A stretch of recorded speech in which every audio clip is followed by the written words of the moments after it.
Brazilian superstar Neymar junior আন্তর্জাতিক ফুটবলের বাইরে প্রায় 2 বছর হতে চলল। 22 মাস পর তারা জাতীয় দলে ফেরার আগ মুহূর্ত ফের পড়লেন দুর্ভাগ্য চোটে।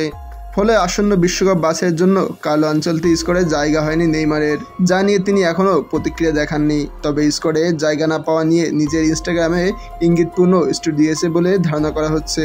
সান্তোসের অনুশীলনে উরুতে চোট ধরা পড়ে নেইমারের।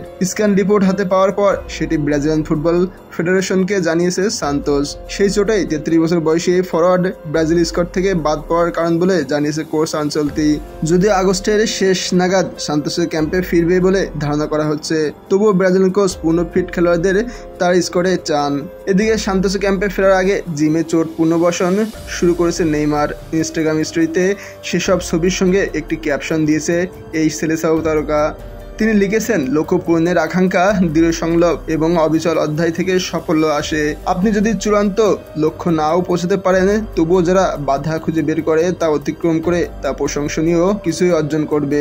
বিশ্বকাপ বাছাই 5 সেপ্টেম্বর চিলি এবং 10 সেপ্টেম্বর শেষ ম্যাচে বলিভিয়ার মাঠে তাদের মুখোমুখি হবে ব্রাজিল, যার জন্য দল ঘোষণার সময় নেইমারের চোট নিয়ে আনচেলত্তি বলেন, নেইমার ছোটখাটো চোটে পড়েছিল গত সপ্তাহে। বাছাই পর্বে আমরা শেষ 2 ম্যাচে খেলবো এবং এই ম্যাচগুলো ভীষণ প্রতিদ্বন্দ্বিতামূলক হবে। তাই আমাদের সেরা অবস্থায় থাকা খেলোয়াড়দের প্রয়োজন, যারা সর্বোচ্চ পর্যায়ে পারফরমেন্স করতে পারবে। বাছাই পর্বে ধাপটা আমরা ভালোভাবে শেষ করতে চাই। এই সঙ্গে নেইমারকে পরীক্ষা নিরীক্ষার প্রয়োজন নেই বলে মনে করেন ব্রাজিলিয়ান কোচ আনচেলত্তি। তিনি বলেন, নেইমারকে নতুন করে মূল্যায়ন করার প্রয়োজন নেই। আমরা সবাই জানি সে কে এবং কী করতে পারে। আমরা তাকে যেভাবে জাতীয় দলকে সাহায্য করতে দেখে এসেছি, সেজন্য তাকে সেরা অবস্থায় পেতে হবে। একইভাবে ব্রাজিলের স্কোয়াডে রদ্রিগো অনুপস্থিতি প্রসঙ্গেও তোলা হয় আনচেলত্তির সামনে প্রশ্ন।